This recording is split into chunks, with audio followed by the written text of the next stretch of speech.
اور قاتلین حسین کو مختار ثقفی نے جلوایا، کیونکہ مقابلہ ہے۔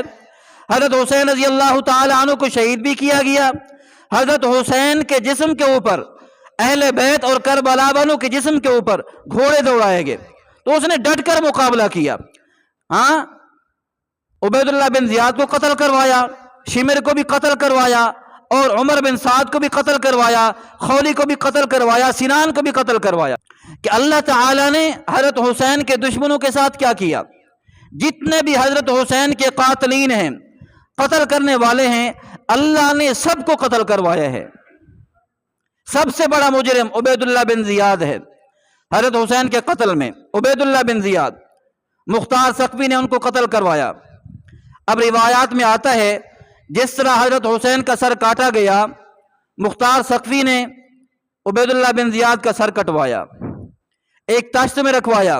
اب سارے لوگ ارد گرد بیٹھے ہیں، فرمایا ایک طرف سے ایک سانپ آیا، لوگوں نے کہا وہ آیا، سانپ آیا، اس کے ناک سے گزرا اور اس کے منہ سے نکل آیا، 2-3 مرتبہ ناک سے گزرا، پھر منہ سے نکل آیا، پھر وہ چلا گیا، پھر دوسری مرتبہ آیا، ناک میں گزرا اور منہ سے نکلا، یہاں تک کہ آخر کے اندر ناک سے گزرا اور پھر ہمیشہ ہمیشہ کے لیے اس کے جسم میں رہا۔ اللہ تعالیٰ نے یہ عذاب دنیا کے اندر دلوایا ہے اس کو۔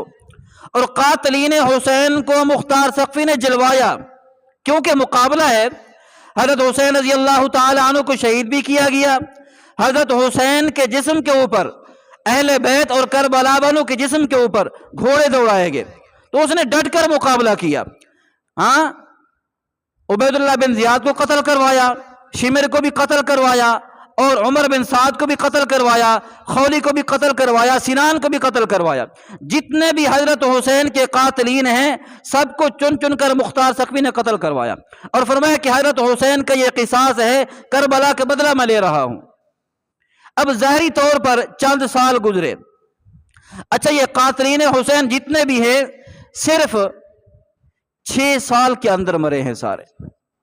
5-6 سال کے بعد ایک قاتل بھی حضرت حسین کا باقی نہیں رہا۔ لیکن یاد رکھو میرے بھائیوں، اگر ایک بندہ برا کام کرتا ہے، اب ظاہری طور پر انہوں نے بڑا قتل کیا، حضرت حسین کو شہید کیا، ان کے اہل خانہ کو شہید کیا، لیکن چند ہی سال کے اندر سارے کے سارے قاتل مارے گئے۔ اب اتنا بڑا وبال سر کے اوپر انہوں نے لیا کہ اہل بیت کو، حضور اکرم صلی اللہ علیہ وسلم کے خاندان کو ذبح کیا اور خود بھی مردار ہوئے۔ اتنا بڑا جرم سر کے اوپر لے کر گئے ہیں۔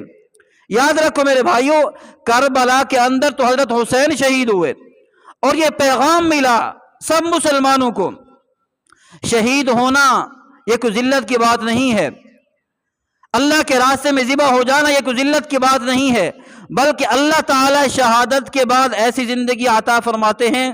فرمایا وہ ایسی بلند زندگی ہے، وَلَٰكِن لَّا يَشْعُرُونَ، تمہارے شعور کے اندر بھی نہیں ہے۔ اللہ ایسا مقام عطا فرماتے ہیں۔